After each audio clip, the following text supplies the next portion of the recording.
The morning sun rose over New Seoul, casting long shadows across the small garden where Han-ta knelt. His hands worked quickly, pulling weeds from around the bright blue flowers his daughter Jin had planted last spring. "Dad, you're going to be late," Jin called from the doorway of their modest home. At 15, she stood tall and confident, her school uniform neat and her long black hair tied back. Han smiled and stood up, brushing dirt from his knees. "Just making sure your flowers stay healthy while I'm gone." Inside, their home was simple but warm. Photos lined the walls.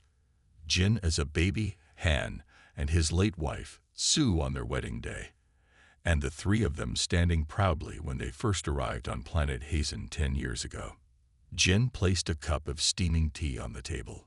3 days isn't long, but those flowers can survive without you." Han sipped his tea. "It's not the flowers I worry about." "Dad," Jin rolled her eyes. "I'm 15, not 5. I can take care of myself for 3 days." "I know." Han's voice softened. "You remind me more of your mother every day." Jin's eyes drifted to her mother's photo. Sue had died during a lab accident 6 years ago. She'd been a brilliant scientist, just like Han. "The neighbors will check on you, and you have my emergency contact," Han said, running through his mental checklist. "The research station is only a few hours away by shuttle, and I have school, study group, and plenty of homework to keep me busy," Jin added. She pulled out her tablet and showed him a complex diagram. "Look, I've been working on my Galactic Academy application. The deadline is in 3 months." Han beamed with pride. The Galactic Academy only accepted the best students from across the 27 species of the Galactic Concord. Humans, as the newest members of this interstellar alliance, rarely got spots. "When you get back, will you help me finish it?" Jin asked, her eyes hopeful. "I promise," Han said. "Nothing is more important." Han finished packing his research equipment. As a xenobiologist, he studied how different alien species evolved. This short trip would let him examine new samples from Hazen's third moon. "Remember, the Universal Accord celebration is next week," Jin said. "My class is performing." Han nodded. The Universal Accord was the cornerstone of peace in the galaxy. Created after a devastating war 200 years ago, it set strict rules about warfare. Attacking civilians, torture, and certain weapons were forbidden. Any species that broke these rules faced severe consequences from the Concord. Humans had joined the Concord only 30 years ago. Many alien species still viewed them with suspicion, seeing humans as too emotional and unpredictable. "I'll be back in plenty of time," Han promised. A soft beep from his comm unit signaled that his shuttle was waiting. Han hugged Jin tightly. 3 days, he said. "Then we'll work on your application together." Jin walked him to the door. Outside, the colony was coming to life. Neighbors greeted each other as shops opened. New Seoul was small but thriving, home to nearly 5,000 people. Han looked back at Jin standing in the doorway. "I love you, Jin." "Love you too, Dad. Bring me back something cool from the moon." Han laughed. Always the scientist. As he walked toward the shuttle port, Han felt content. Their life here was good, peaceful, and full of opportunity. Jin would surely get into the academy with her brilliance. He had no way of knowing that this ordinary morning would be the last moment of peace either of them would know for a very long time. Behind him, the sun continued to rise over New Seoul, the light not yet revealing the shadow of danger approaching from the stars above. Han's shuttle landed on Hazen's small moon. The gray surface stretched out in all directions. He worked quickly, setting up his equipment and collecting samples. He wanted to finish early and return home to Jin. The sooner he completed his work, the sooner he could help with her academy application. 2 days passed. Han was ahead of schedule. He might even get home early. Then his comm unit beeped with an emergency signal. "Attention all personnel. Return to base immediately." This is not a drill. Han packed his gear fast and rushed to the shuttle. Other researchers were doing the same, faces tight with worry. "What's happening?" Han asked the pilot as they took off.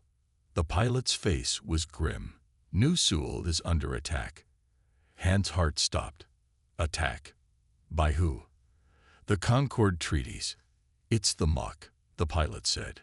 "They came without warning." Han knew of the Mach. They were giant beings that looked like octopuses, with 8 powerful limbs and hard shells. They were one of the oldest species in the Concord, known for their strict rules and chain of command. The shuttle raced back to Hazen. Han stared out the window. Even from space, he could see the smoke rising from New Seoul. When they landed at the emergency field outside the colony, chaos greeted them. People ran in all directions. Medical teams treated the injured. The air smelled of smoke and fear. Han pushed through the crowds, searching for anyone who might know about Jin. He found his neighbor, Mr. Choi, helping an injured woman. "Choi, where's Jin? Have you seen her?" Choi's face told Han everything before he spoke. "They took the children, Han. Many of them. From the school." "Took them? What do you mean?" Han's voice shook. "The Mach. They broke into the school during the attack. They loaded the children onto their ships." Choi put his hand on Han's shoulder. "I tried to stop them. Many of us did." Han looked at the bandage on Choi's arm, noticing his injuries for the first time. "Why? Why would they take the children?" Han asked, his mind racing. No one had answers. Han spent hours searching the colony, checking hospitals and shelters. He found nothing. Finally, he went to their home, hoping against hope that Jin had somehow escaped and gone there. The house was empty. In Jin's room, her tablet lay on the bed. The Galactic Academy application was still open, half finished. Han collapsed on her bed, holding the tablet. Outside the window, smoke still rose from parts of the colony. Emergency vehicles moved through the streets. In the distance, he could hear people crying. The next morning, officials from the Galactic Concord arrived. Han waited in line for hours to speak with them. When his turn came, he faced a tall, thin alien with green scales, a Drex representative named Sek. "My daughter was taken," Han said. "Jin Tae, age 15. She was at school when the Mach attacked." Sek's face showed no emotion as he entered the information. "We are documenting all violations of the Universal Accord. The Mach attack was unauthorized and illegal." "I don't care about violations," Han said, his voice rising. "I care about my daughter. What is the Concord doing to get the children back?" "We have sent formal protests to the Mach government," Sek replied. "They deny involvement. They claimed it was a rogue commander named Admiral Neck." "And you believe them?" Han asked in disbelief. "We must follow proper procedures. An investigation will be conducted. If violations are confirmed, sanctions will be." "How long?" Han interrupted. "How long before you actually do something?" Sek paused. "These matters are complex. It could take months, perhaps a year too." Han slammed his fist on the table. "A year? The children don't have a year."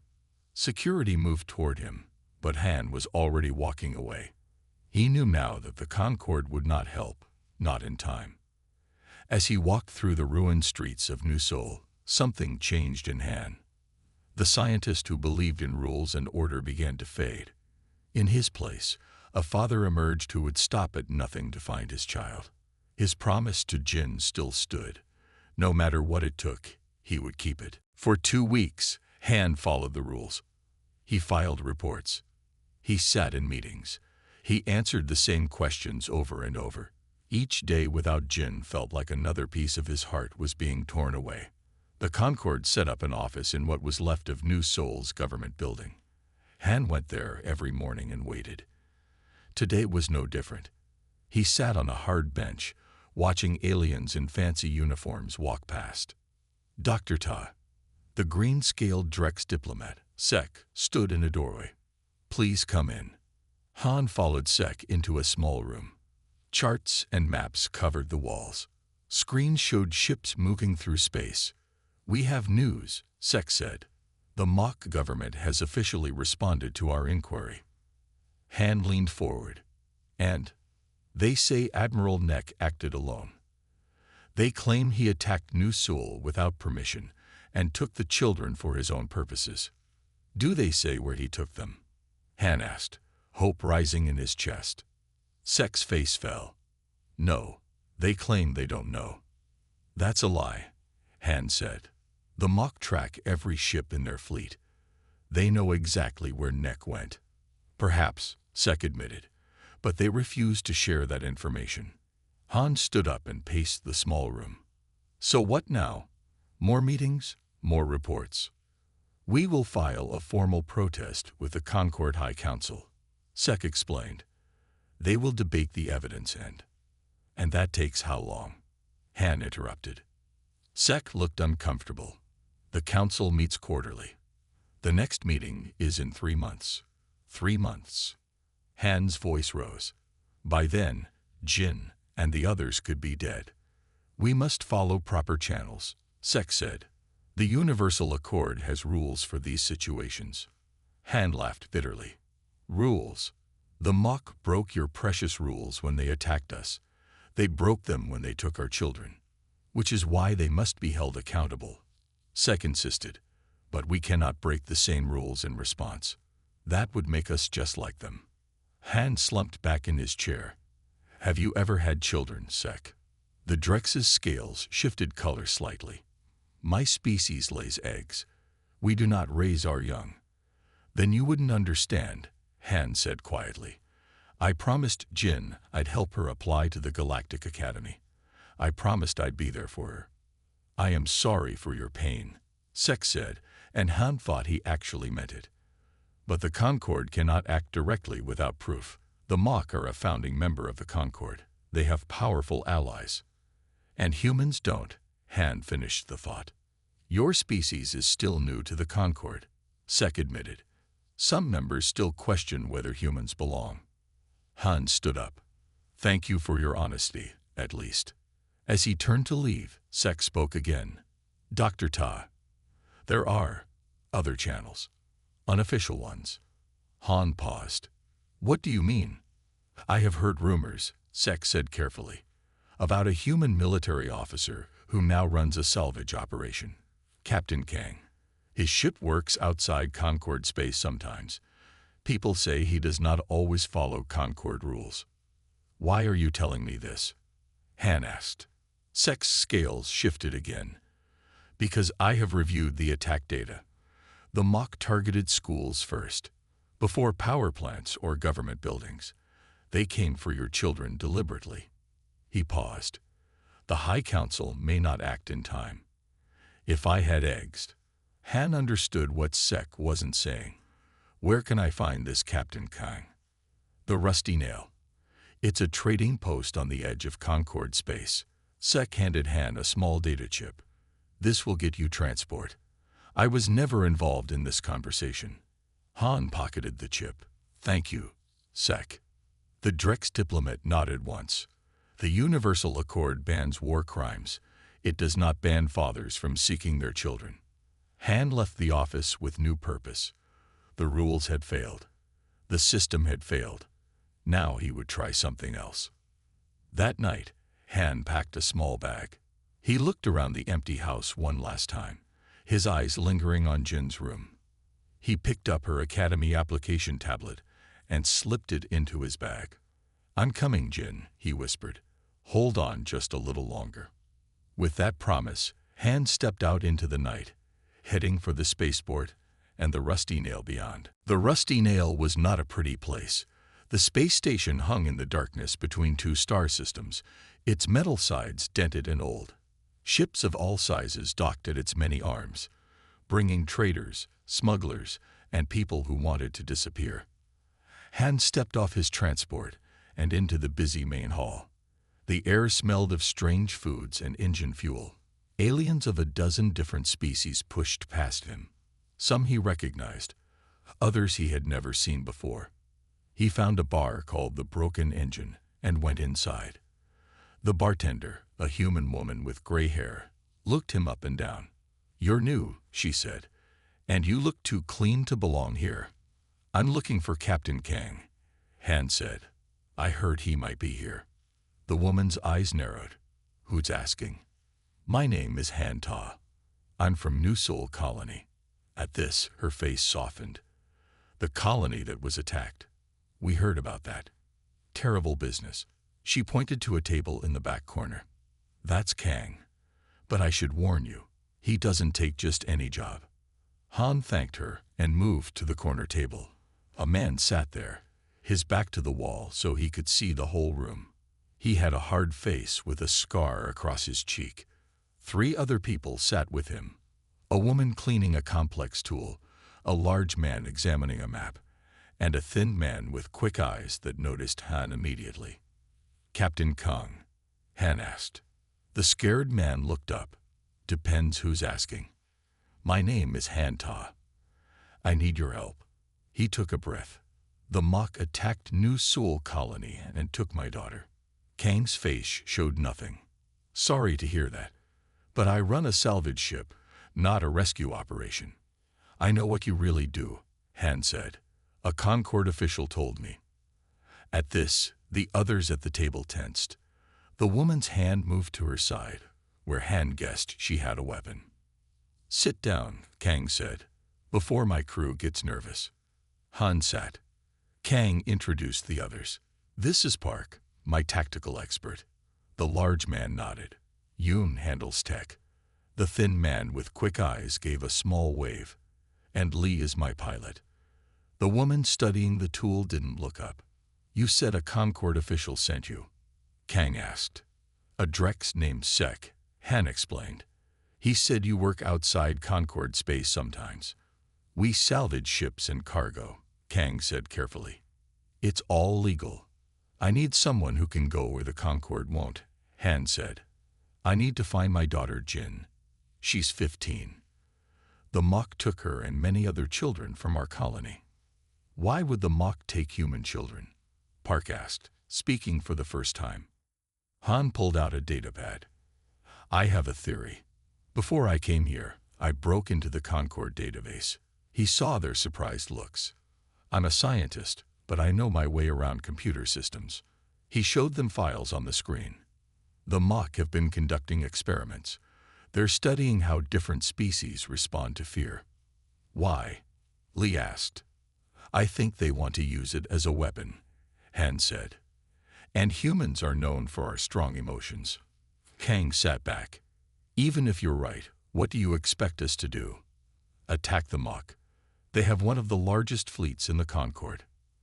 "I don't want war," Han said. "I just want my daughter back. And evidence of what the Mach are doing so the Concord has to act." Kang looked at his crew. Some silent communication passed between them. "We lost people too," Kang said finally. "In the border conflicts, the Concord didn't help us either." Han leaned forward. "I have money saved. It's not much, but—" "Keep your money," Kang interrupted. "If what you're saying is true, this isn't about payment." He paused. "It's about justice, real justice, not Concord paperwork." "Does that mean you'll help me?" Han asked, hardly daring to hope. "We'll need more information first," Kang said, "and a plan that doesn't get us all killed." He looked at Han closely. "What skills do you have, Dr. Ta?" "I'm a xenobiologist. I study alien species," Han replied. "I know Mach biology better than most humans." Kang nodded. "That might be useful." He extended his hand. "Welcome aboard, Doctor. Let's go find your daughter."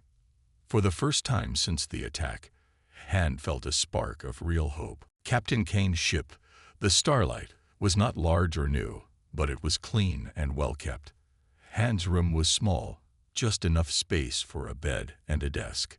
He set up his equipment and got to work. For 3 days, he barely slept. He studied everything he could find about the Mach. Their biology, their society, their military.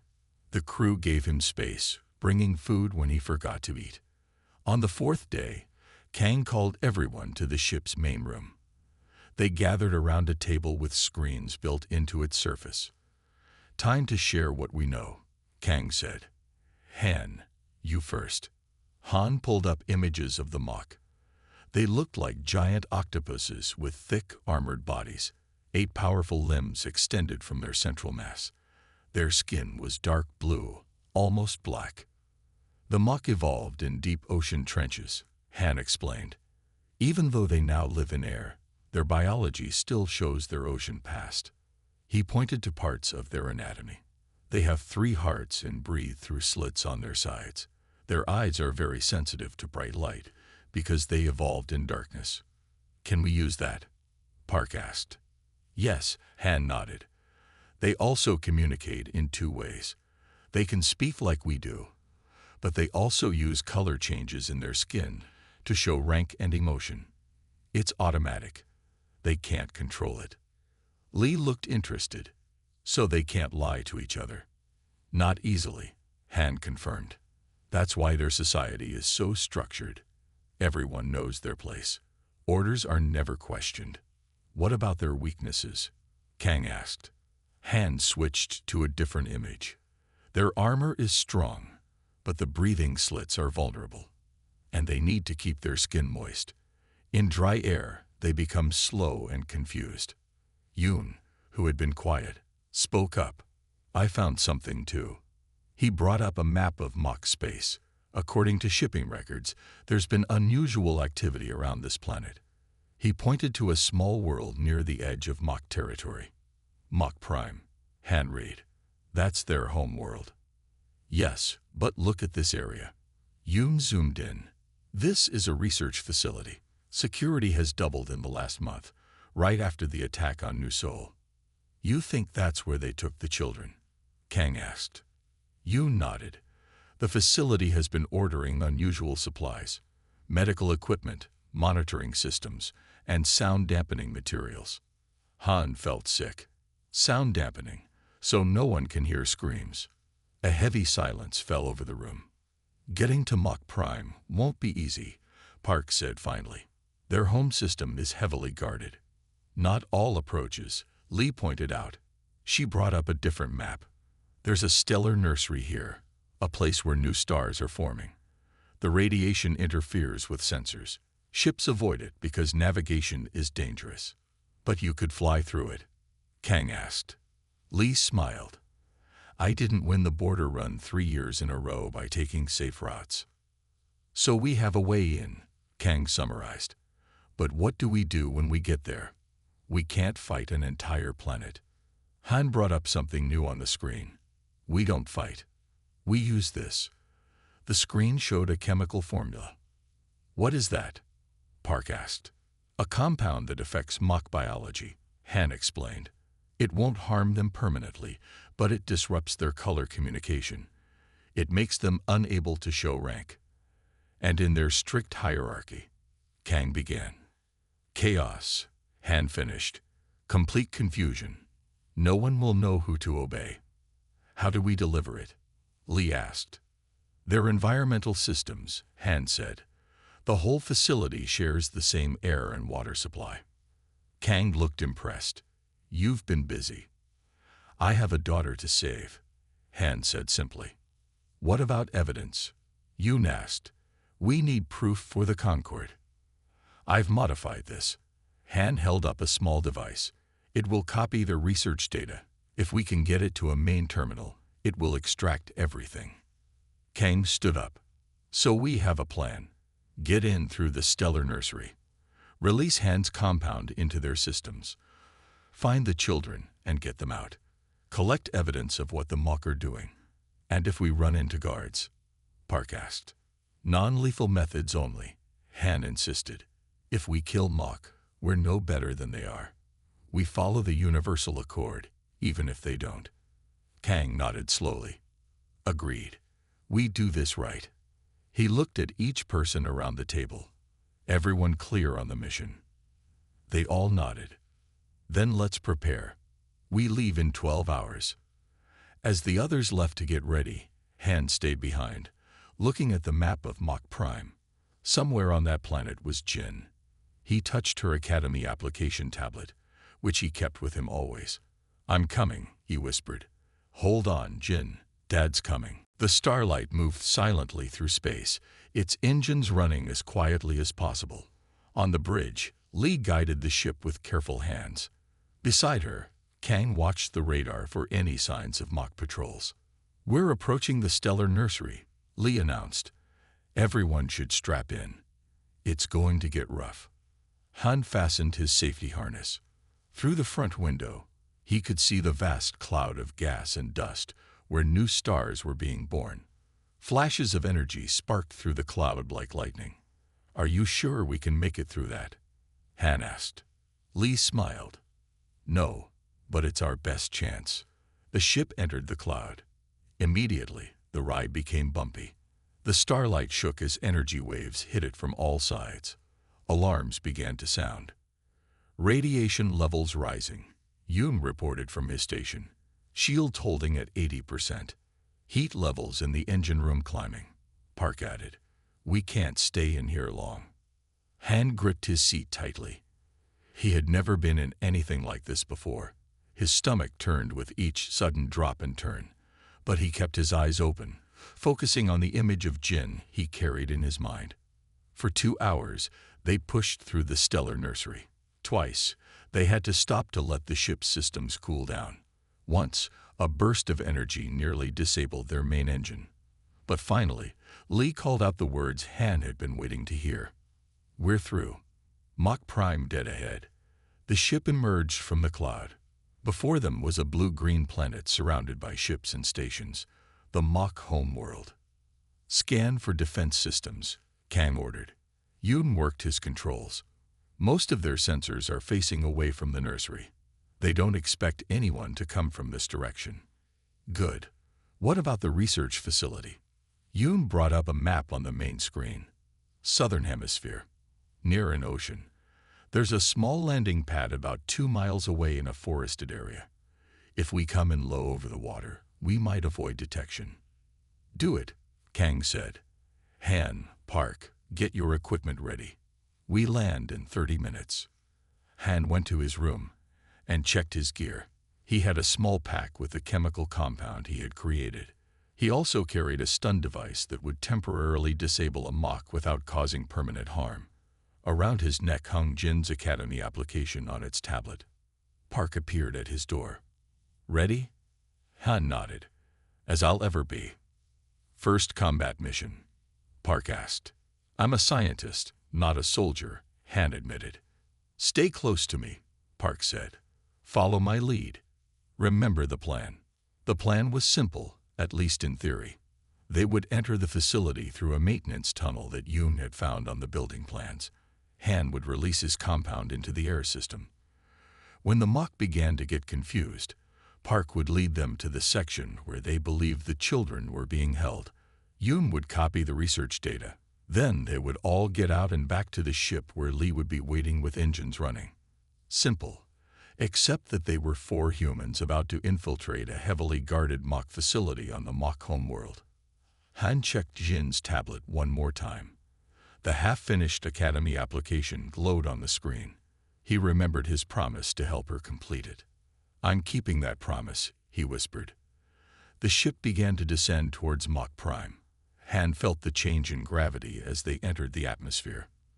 The ride became bumpy again, as Lee flew low over the ocean surface to avoid detection. Landing in 5 minutes, her voice came over the speaker. Han put the tablet carefully back around his neck and zipped up his jacket. He picked up his pack and joined the others at the ship's exit ramp. Kang looked at each of them. "Remember, our goal is to get the children out and gather evidence. No unnecessary risks. If something goes wrong, we meet back at the ship." They all nodded. "And if we get separated?" Han asked. "The mission continues," Kang said firmly. "The children come first." The ship touched down with a gentle bump. Lee's voice came over the speaker again. "We're down. No alarms so far." Kang pressed the button to lower the ramp. Cool, damp air rushed in. "Let's go," he said. Time to show the mock what happens when they take human children. The forest around them was strange. The trees had no leaves, just thick blue tubes that reached toward the sky. The ground felt spongy under their feet. Everything smelled like salt water. Han, Kang, Park, and Yum moved quietly through this alien landscape. Each step brought them closer to the mock research facility. Han's heart pounded in his chest. Somewhere ahead, Jin was waiting. He had to believe she was still alive. There, Kang whispered, pointing through the trees. A large building rose from the ground. It was round and smooth, like a giant shell. No windows broke its surface. Only one entrance was visible, guarded by 4 mock soldiers. How do we get past them? Han asked. Yoon pointed to a small hill nearby. The maintenance tunnel entrance should be on the other side of that rise. They circled around, keeping low. Sure enough, they found a metal door built into the ground. Yoon examined the lock. Simple, he said, pulling out a small device. They don't expect visitors. The lock clicked open. The tunnel beyond was dark and damp. Perfect for mock, uncomfortable for humans. Stay close, Park said as they entered. And stay quiet. The tunnel sloped downward. The air grew thicker, harder to breathe. Han felt sweat running down his back. After what seemed like hours but was probably only 20 minutes, they reached another door. Yoon checked his device. This should open into a supply room. According to the plans, the air recycling system is 1 level up. And the research labs? Han asked. 2 levels down. That's likely where they're keeping the children. Kang looked at each of them. Remember the plan. Han and I will go to the air system. Park and Yoon. Find a computer terminal and start downloading data. We meet at the lower level in 30 minutes. Ready? They all nodded. Yoon opened the door. The supply room was empty. They moved quickly into a hallway beyond. The facility was strangely quiet.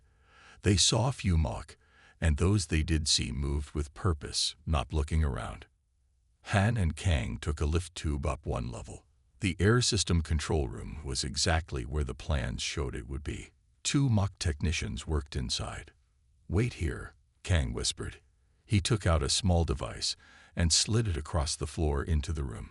It made a soft hissing noise. The mock turned, confused. Then they both slumped to the floor. Sleep gas, Kang explained. They'll wake up in an hour with a headache. Nothing more. Han hurried to the main control panel. He connected his pack to a valve and started the flow of his compound into the air system. How long will it take to work?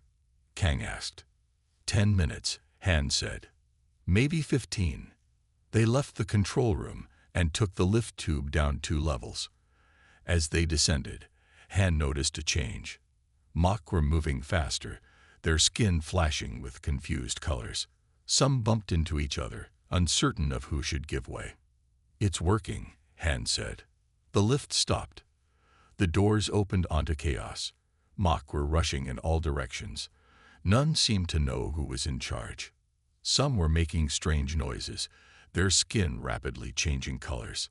Han and Kang slipped past them, following signs that Yoon had translated for them earlier. They found Park and Yoon at a junction of hallways. Did you get the data?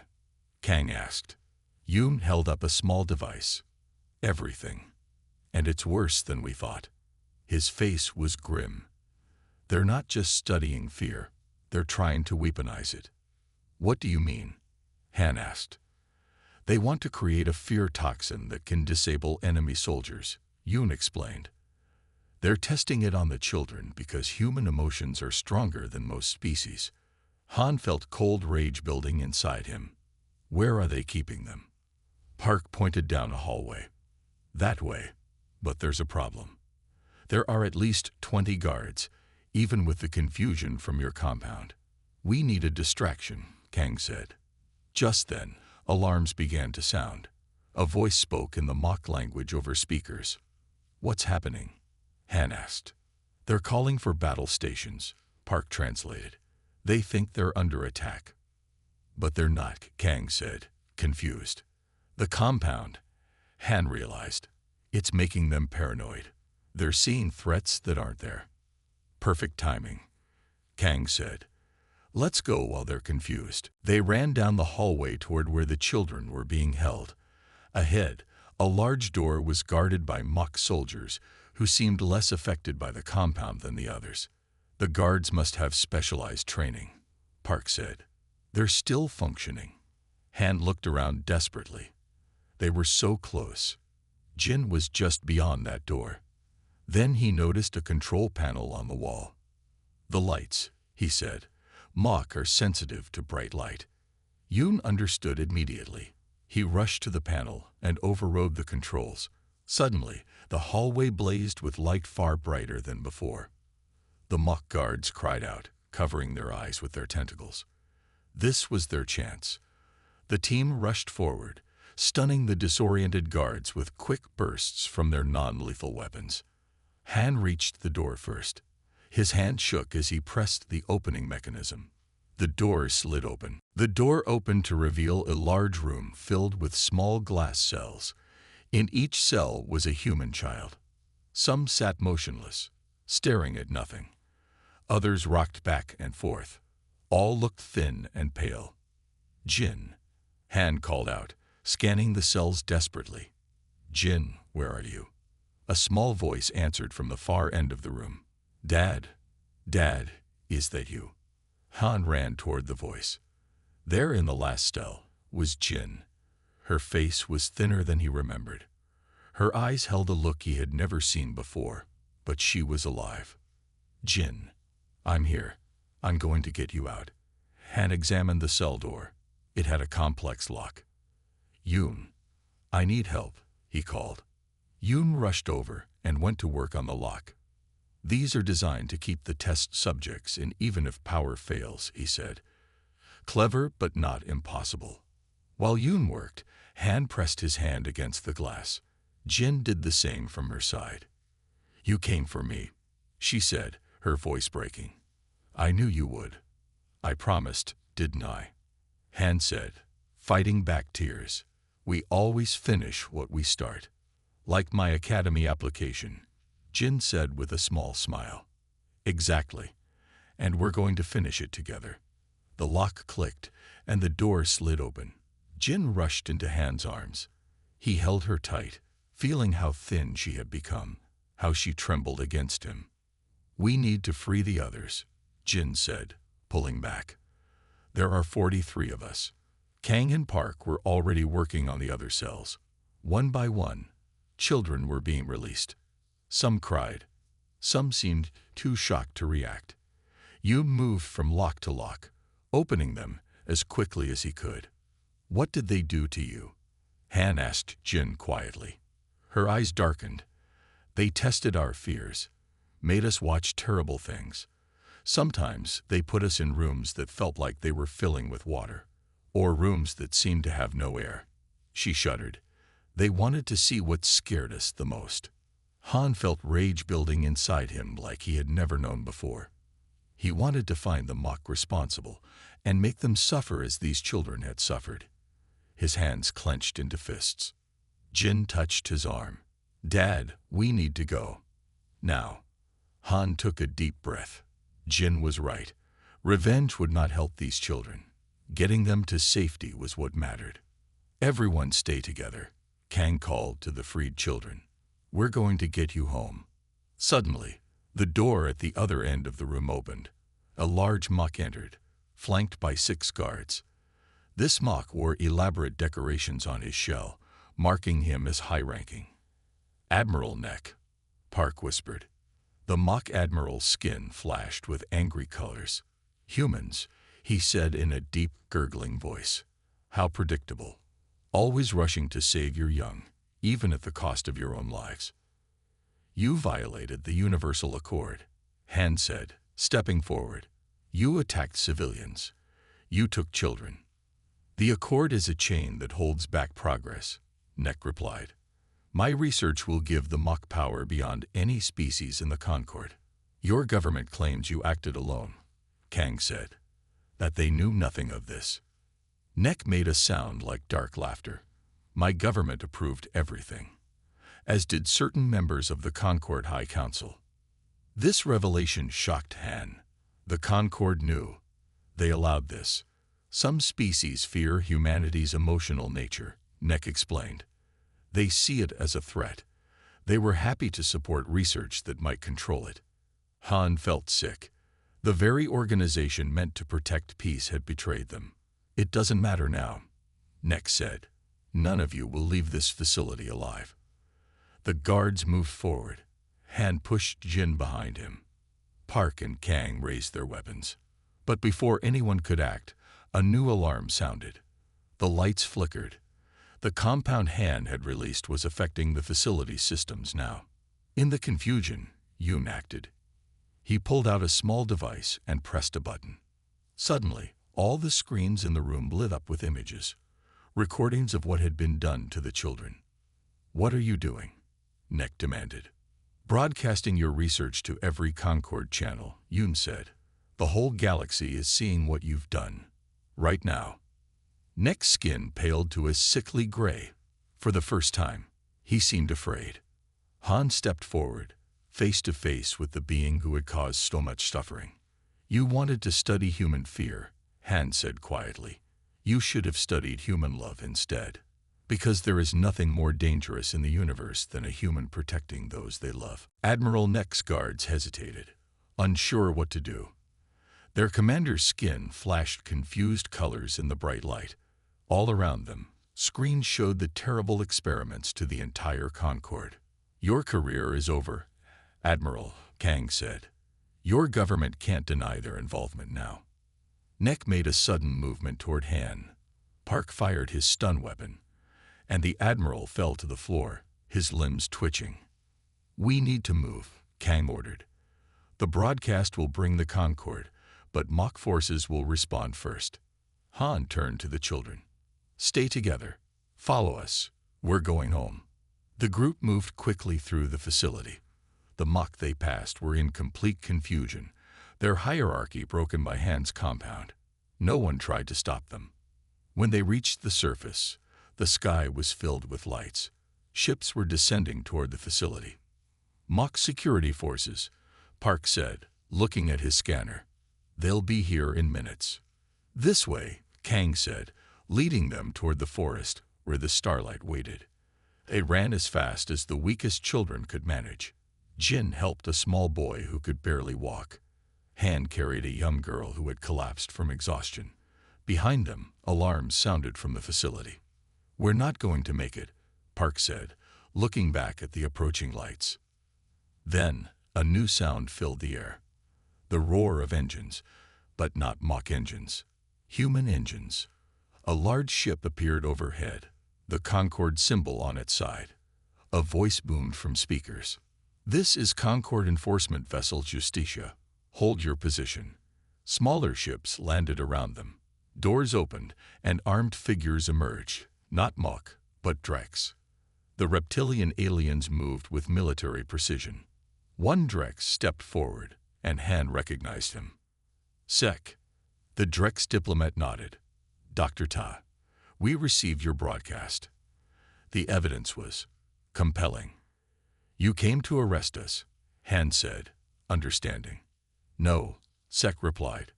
"We came to help." He gestured to the children. "Get them on board. Medical teams are waiting." Han couldn't believe what he was hearing. "The Concord is helping us." "The Concord is enforcing the Universal Accord," Sec corrected, "as it should have done from the beginning." He looked at the facility in the distance. Mock forces are being detained. Admiral Neck and his supporters will face trial. "What about the government officials who approved this?" Kang asked. "And the Concord members who knew?" "They will be investigated as well," Sec promised. The broadcast went to every world in the Concord. There can be no cover-up now. The children were helped onto the Concord ships. Medical teams wrapped them in blankets and gave them food and water. Han stayed with Jin, holding her hand. "What happens now?" he asked Sec. "Your people will receive full reparations," the Drex said, "and humanity's status in the Concord will be reviewed. Your actions have shown a commitment to justice that many species lack. We weren't looking for justice, Han said. We just wanted our children back. Sek's scales shifted to a thoughtful blue. Perhaps that is true justice, not punishment, but making things right. 3 months later, Han sat in a new home in the rebuilt New Seoul. Jin was at her desk, finishing her academy application. She looked healthier now, though shadows still lingered in her eyes. Done, she said, pushing the tablet toward him. What do you think? Han read her essay. She had written about her experience, about fear and courage and healing. She wrote about learning that rules were important, but that sometimes you had to look deeper to find true justice. It's perfect, Han said, his voice thick with emotion. You're going to be accepted for sure. Jin smiled. I couldn't have done it without you keeping your promise. Outside their window, construction continued on the new Concord embassy. After the mock incident, the Concord had changed. Humans now had a stronger voice. Han himself had been asked to join a new rapid response team that would investigate potential Accord violations immediately, not after months of debate. That evening, Han and Jin walked to the memorial garden planted for those who didn't return. They placed flowers by the stone markers. Do you think it will last? Jin asked as they walked home. The changes to the Concord. Han looked up at the stars. Somewhere up there, the mock leaders who had approved the experiments were facing trial. The corrupt Concord officials had been removed.